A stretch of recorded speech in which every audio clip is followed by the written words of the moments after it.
By the time the sun cleared the cottonwoods, 18-year-old Clara Bennett had already driven 47 willow cuttings into the mud. They looked ridiculous. Each one was little more than a gray-brown stick, stripped of leaves, no thicker than her thumb. She carried them in bundles under one arm, walked down into the dry creek bed, then pushed them into the dampest patches she could find along the bank. From the road above, it looked like she was planting firewood. Old Mr. Turner slowed his pickup when he saw her. He rolled down the window. "Those things dead?" Clara wiped the mud from her hands onto her jeans. "No." Turner stared at the bundle beside her. "They sure look dead." Then he laughed, shifted the truck into gear, and drove on. Clara watched the dust rise behind him, but she didn't answer. There was nothing she could say that would make the creek look alive. Not anymore. The creek had once cut a narrow silver line through 3 farms on the south side of the valley. Clara's father remembered catching minnows there when he was a boy. Her grandmother remembered frogs loud enough to keep the windows closed at night. But by the summer, Clara turned 18. Most of it was a scar. The channel still carried water after heavy rain, but it disappeared quickly. The banks had collapsed in several places. Exposed roots hung above dry gravel. In July, the ground became so hard that cattle crossed the creek without leaving prints. People had stopped calling it a creek. They called it the ditch. Clara didn't 3 weeks earlier. While repairing an old fence, she had noticed something strange. Almost every plant along the creek was brown, except for one cluster. 4 old willow shrubs were growing around a bend where the bank dipped lower. Their leaves were dusty, but still green. Beneath them, the ground felt cooler. When Clara scraped away the top inch of soil with her fingers, she found dark earth underneath. Moist earth. She returned the next morning. Then the morning after that, the pattern stayed the same. Open ground dried first. Ground beneath the willows held moisture longer. Clara didn't know yet whether that observation meant anything, but she knew enough not to ignore it. So she cut young branches from the old willows, trimmed them into straight sections, and began planting them along the dead creek. Her father thought she was wasting time. The neighbors thought she was planting sticks. By noon, Clara had planted 83. By sunset, 126. Before leaving, she stood alone in the creek bed and looked at the thin line of bare cuttings stretching along the bank. There were no leaves, no shade. No proof, just sticks in mud. 3 summers later, trucks would line the same road above her farm, and the farmers inside them would not be laughing. They would be asking Clara how many willow cuttings she could spare. The creek had not died in one dramatic summer. That was what made its disappearance so easy to accept. There had been no flood that erased it overnight, no machine that buried the channel, no single disaster anyone could blame. Instead, each year simply took a little more than the year before. Spring rain still filled the creek, but it never stayed after storms. Muddy water rushed through the channel fast enough to carry loose soil downstream. Then the current weakened. Pools separated from one another. By July, most of them vanished. The banks changed with the water. Where vegetation had thinned, exposed soil collapsed after heavy rain. Outside bends were cut deeper. Gravel accumulated in other places where grass could barely establish itself. Every year, the channel became wider and emptier. Clara had grown up hearing a different version of the creek. Her father remembered walking barefoot through cold water in June. Her grandmother remembered rinsing garden tools there. An older neighbor claimed the banks had once stayed soft enough in spring that cattle had to be fenced away. By the time Clara was 18, those stories sounded as distant as stories about another farm. Everyone had adapted. That was what unsettled her. Farmers moved watering points. Fences were rerouted. One landowner filled a shallow section with rock so tractors could cross. Eventually, people stopped saying the creek was failing. They simply stopped calling it a creek. "The ditch is dry again," Clara's father would say. The phrase bothered her, although she could not explain why at first. It was not because she wanted the old creek back, simply because her family remembered it. It was because the land kept contradicting the idea that nothing remained after storms. Water still chose the old channel. Low depressions stayed soft longer than the surrounding ground. Small patches of sedge occasionally appeared where most vegetation had disappeared. Certain sections of banks survived storms better than others, and one bend behaved differently from everything around it. Clara began realizing that the creek had not failed evenly. Some places lost moisture almost immediately. Others held it. Some banks collapsed. Others remained anchored. The differences were small enough that most people drove past without noticing them. But Clara had stopped looking for the creek her grandmother remembered. She had started looking for whatever pieces of the old system were still functioning. That changed the question completely. Instead of asking why the creek was dead, she began asking why certain pieces of it were not, and one small bend downstream was about to give her the first useful answer. By late July, The valley had nearly lost its color. Pasture grass had faded. Thistles stood stiff and brittle along the fences. Dust coated the creek bank until the entire channel seemed to belong to the same exhausted shade of brown. Except for one bend. Clara noticed it while repairing a broken strand of fence above the south pasture. 4 old willow shrubs leaned over the channel below. They were not beautiful trees. Their trunks were scarred. Several limbs were dead. The surviving branches bent awkwardly toward the ground, but they still carried leaves. Clara left the fence wire where it was and climbed down. Under the branches, the difference became harder to dismiss. Old leaves had collected around the roots instead of blowing away. Small plants survived in the shade. The exposed soil nearby was pale and hard. But beneath the willows, the ground was darker. She pressed her fingers into it, dry at the surface. Cooler underneath, she scraped deeper. Moisture. Not much, but enough to make her stop. Clara looked upstream at the bare bank, then back at the trees. She did not immediately decide that Willow was the answer. Instead, she began testing the place. The following morning, she returned with a shovel and dug 3 shallow holes. One in completely exposed soil, one beside surviving grass, one beneath the willow canopy. The first hole was hard and pale almost immediately. The second held slightly darker soil. The third broke apart more easily and stayed damp deeper down. She repeated the experiment farther along the creek. Then again, after several hot days. The results varied, but the pattern did not disappear. Places with surviving vegetation tended to protect moisture longer. Clara started carrying a notebook. She marked the banks that collapsed after storms, the bends where leaves accumulated, the depressions that remained soft, the patches that stayed green 1 or 2 days longer than everything around them. Soon, the creek stopped looking like a single failed channel. It became a map of different conditions. Fast water here, deposited sediment there, bare soil, shade, stable roots, moist pockets, dry gravel, and at the center of the pattern stood those 4 old willows. Clara still did not know exactly what they were doing. Their roots might reach deeper, their shade might slow evaporation, their branches might trap leaves and sediment, their location might simply be better than the ground around them. Maybe several things were happening together. But for Clara, that uncertainty was useful. She was no longer looking for proof that the creek could magically return. She was looking for something repeatable. One evening, she cut a young branch from the healthiest willow. It was straight, smooth, and completely ordinary. She turned it slowly in her hands. Then a new question occurred to her. If these 4 trees had survived where almost everything else had failed, could a piece of one of them be used to start the same process somewhere else? Clara carried the willow branch into her father's shed and laid it across the workbench. At that point, it was still only an idea. She knew the old trees were surviving. She did not yet know whether she could reproduce what they were doing.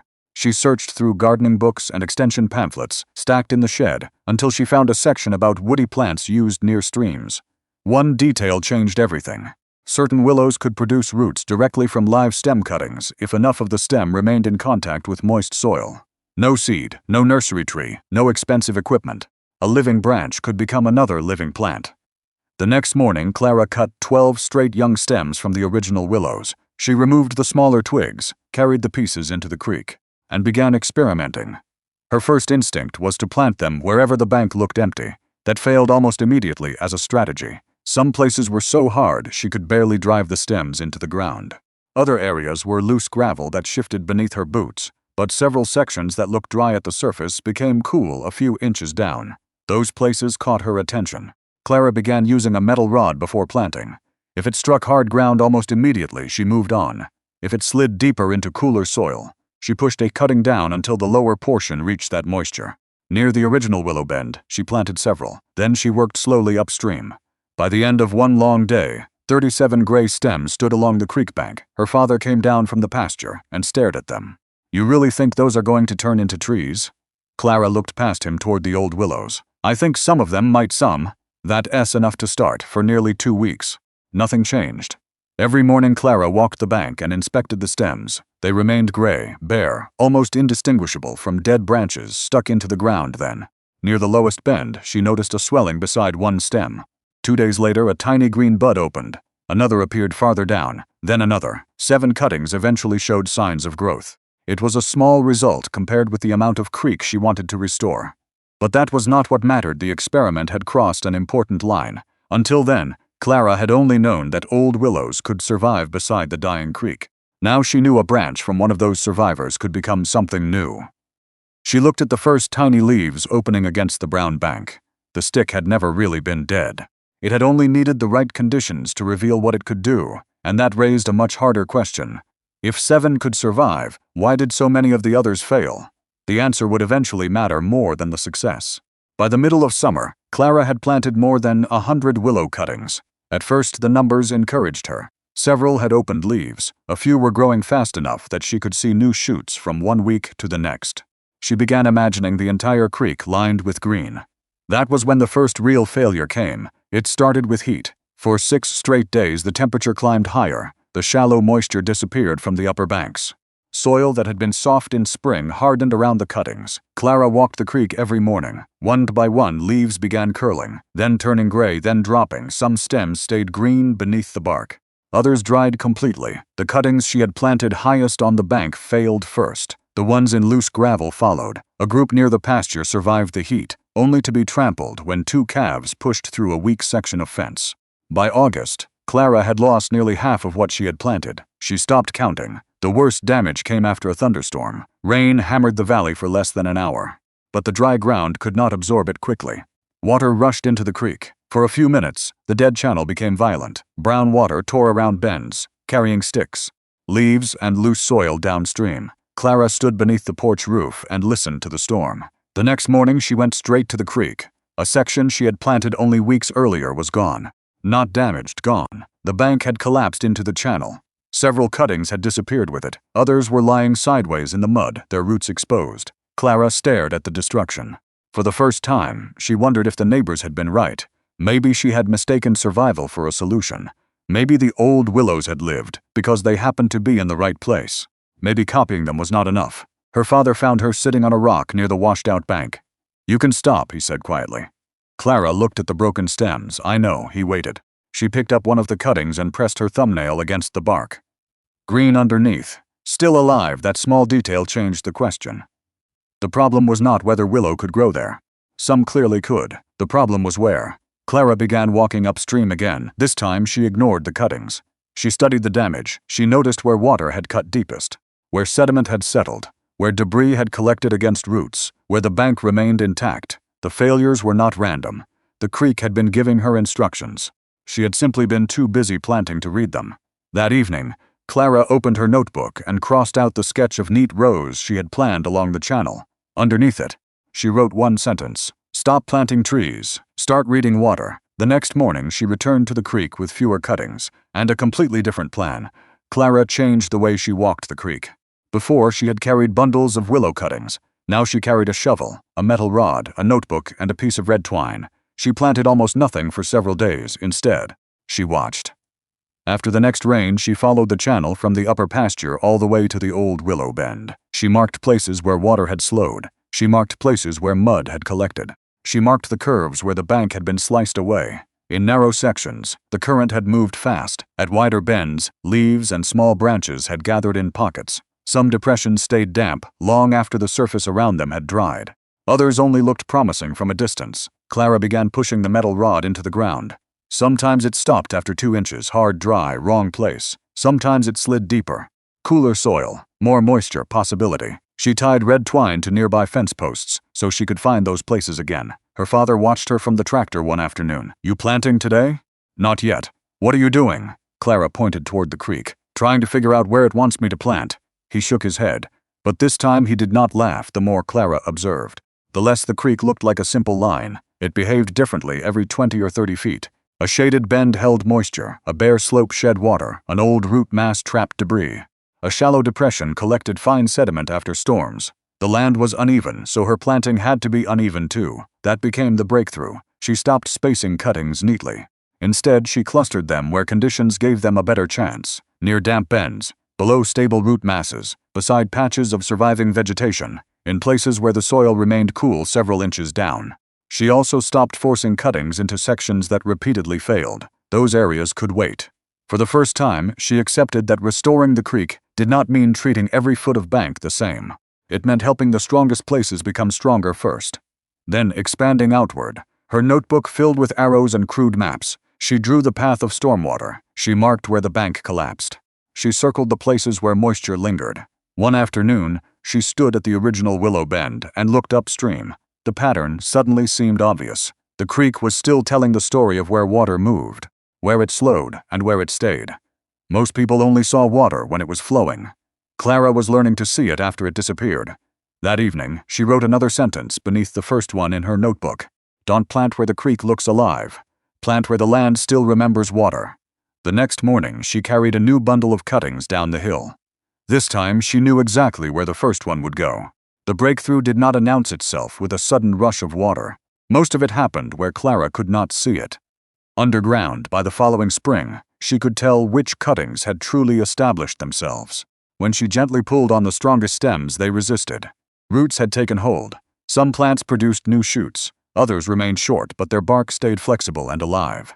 And the pattern from Clara's notebook had become impossible to ignore. Cuttings forced into exposed dry ground had struggled. Those placed near damp bends, stable soil, surviving vegetation, and protected pockets were beginning to grow. Clara marked the survivors and left them alone. Then the visible changes began. Leaves opened. Branches extended.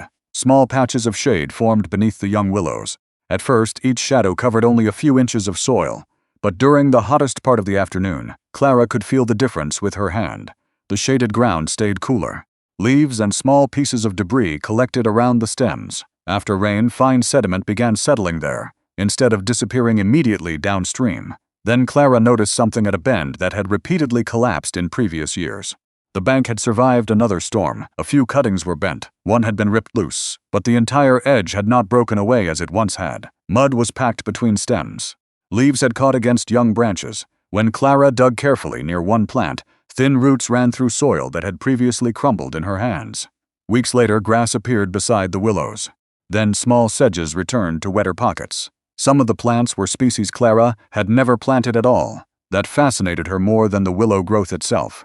The place was beginning to respond without waiting for her. She had entered the creek thinking her job was to put trees into empty ground. Now she could see that once a plant survived, it changed the conditions immediately around it. The roots helped hold soil.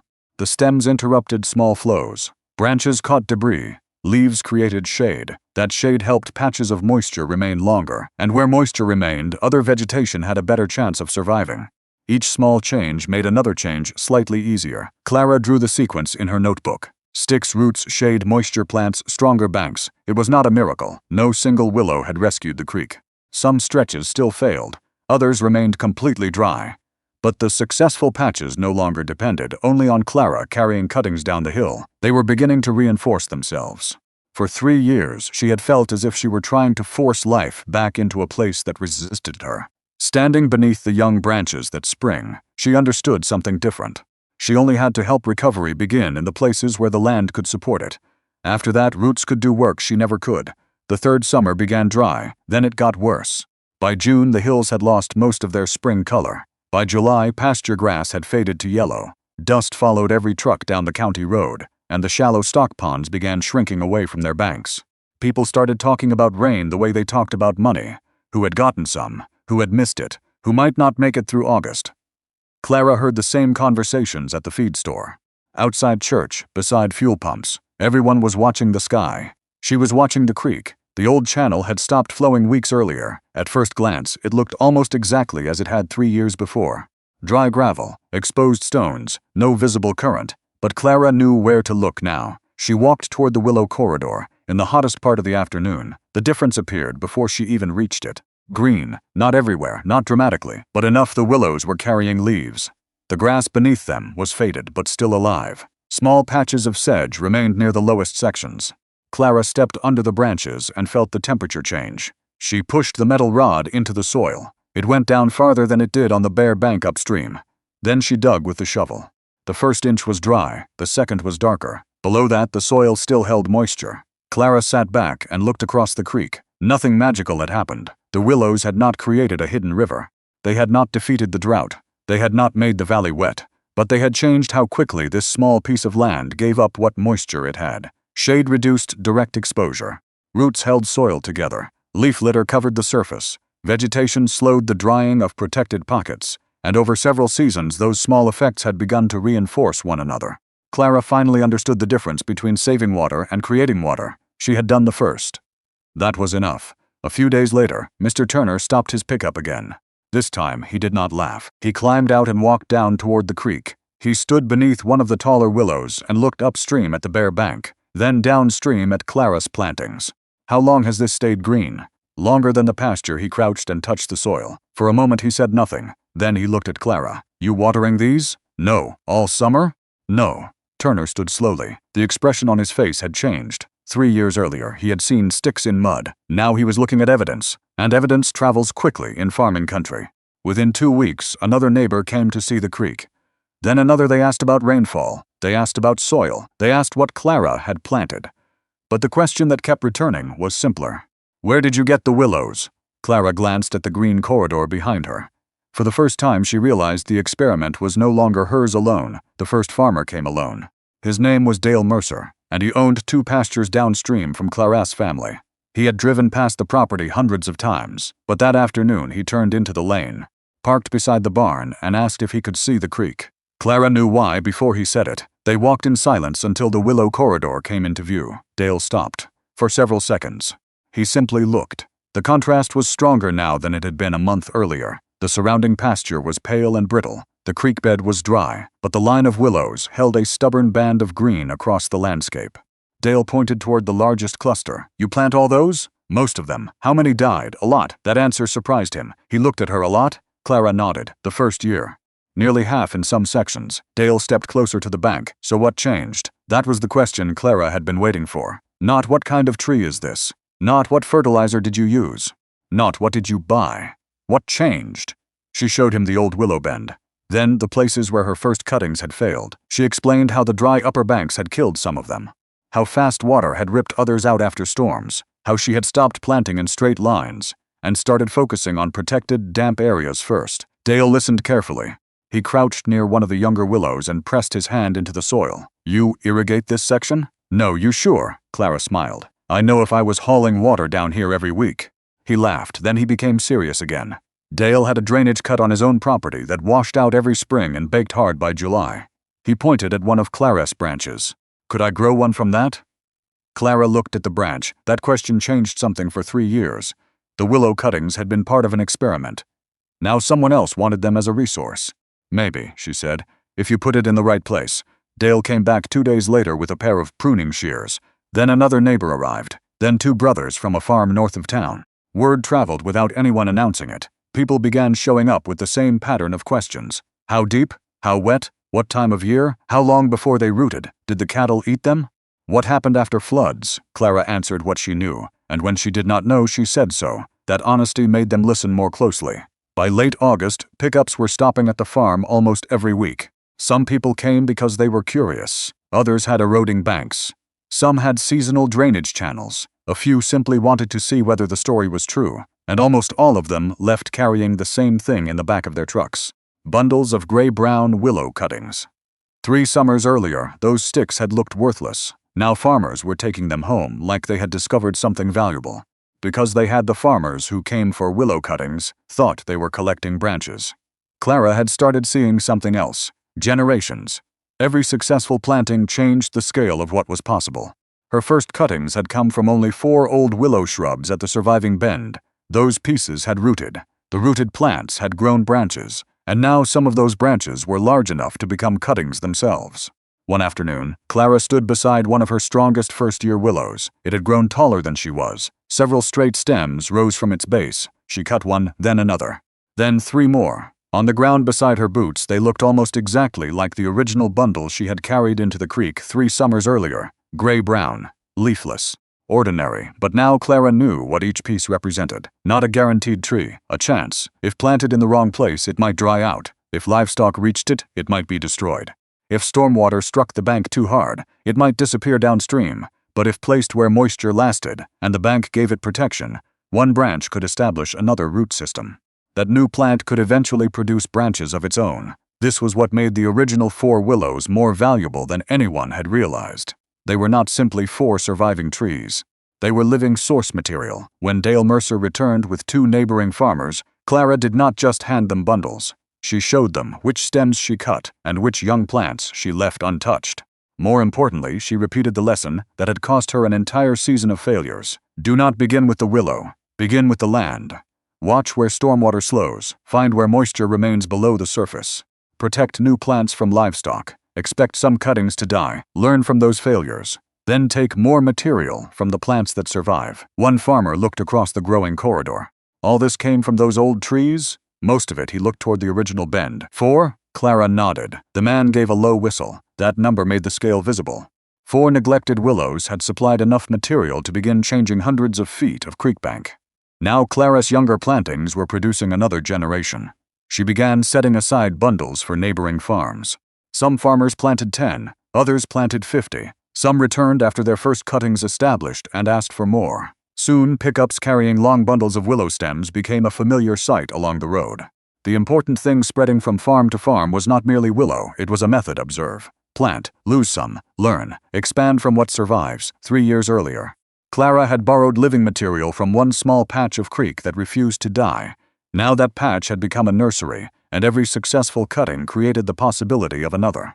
By early fall, Clara no longer needed to tell people what had happened along the creek. Enough farmers had seen it for themselves. The story traveled from pasture fences to the feed store, then to a local conservation meeting. Eventually, a county technician called Clara's father and asked if he could visit. His name was Even Cole. He arrived in a white county truck carrying a notebook, measuring tape, and camera. Clara met him near the barn. "So this is the place?" he asked. She nodded, but instead of taking him directly to the greenest section, Clara led him upstream, to the failures. Dead stems remained in patches of exposed soil. Old planting holes marked places where she had once tried to force neat rows into ground that could not support them. Even stopped. "You left these." "I wanted to remember what didn't work." That answer changed the visit.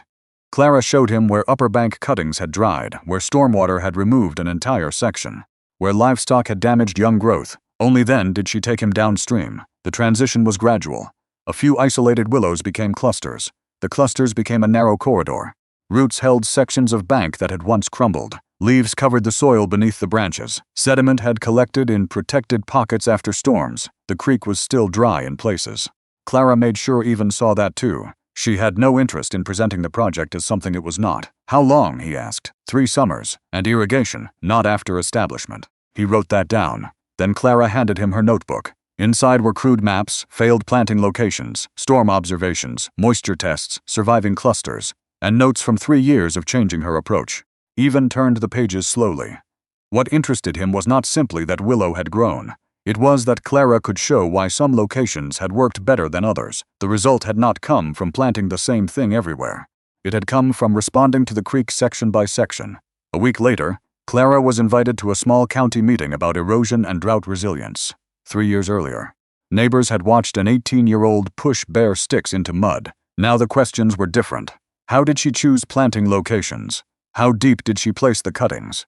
Which sections failed? What happened during storms? How had she protected young growth? Clara answered carefully. She refused to turn the story into a miracle. Willow had not created water. It had not restored the entire creek. It had not worked everywhere. What it had done was survive in the right places long enough for roots, shade, trapped sediment, and other vegetation to begin changing those places. That distinction mattered. The county had come looking for a technique. Clara gave them something less dramatic and more useful. Observation, placement, protection, failure, adjustment. Then repetition. The officials had arrived after farmers were already carrying her cuttings home. They had not discovered Clara's secret. They had simply arrived late enough to see 3 years of trial and error written across the creek in green. By the end of the 3rd summer, the creek still did not look like the creek from Clara's grandmother's stories. There were no deep pools, no constant ribbon of water, no frogs calling through the night. Clara never pretended otherwise. But the place was no longer what it had been when she was 18. The banks were not bare everywhere. Young willows leaned over sections that had once been open dirt. Grass and sedges had returned in protected pockets. Leaves gathered beneath the branches. After storms, some stretches held together better than before, and when the heat came, a thin green corridor remained where the land had once turned completely brown. The change was not dramatic enough for a postcard, but it was real. One September morning, Clara stood beside the original willow bend with a pair of pruning shears in her hand. A truck was parked above the pasture. Then another arrived, then a third. Farmers climbed out carrying gloves, rope, and empty tubs for cuttings. Clara smiled when she saw them coming down the slope. 3 years earlier, she had stood in almost the same place holding her first bundle of branches. Back then, no one wanted them. Now people were asking how many they could take. She selected a straight young stem and cut it cleanly near the base. One of the farmers reached for it. Clara held it for a second before handing it over. It looked ordinary. That was what made the moment feel strange. Nothing about the branch announced what it could become. No roots were visible. No leaves remained after trimming. No label explained its value. It was simply a stick, the same kind of stick people had laughed at. The farmer took it and added it to a growing bundle. "Think these will work at my place?" Clara looked at him. "Some might," he laughed. "That's all you'll give me? That's all anyone should promise." Then she pointed toward the creek. "Don't copy where I planted. Watch your own land first." The farmer followed her gesture. Clara showed him the lowest ground, the bends, the places protected from livestock, the areas where water slowed after rain. She explained that the willow had never been the whole lesson. The larger lesson was learning to notice what the land was already trying to do. The creek had not needed someone to force it back into the past. It had needed someone to recognize the places where recovery was still possible. Clara looked down at the next cutting in her hand. At 18, she had believed she was planting trees. Now she understood that she had been planting opportunities for roots, shade, moisture, and time to work together. The branch itself was almost worthless. Its value existed in what could happen next. That was why the farmers had come. Not because Clara had discovered a miracle, because she had noticed a possibility before anyone else thought it was worth noticing. 3 summers earlier, they had laughed at the sticks. Now they were carrying those same sticks home.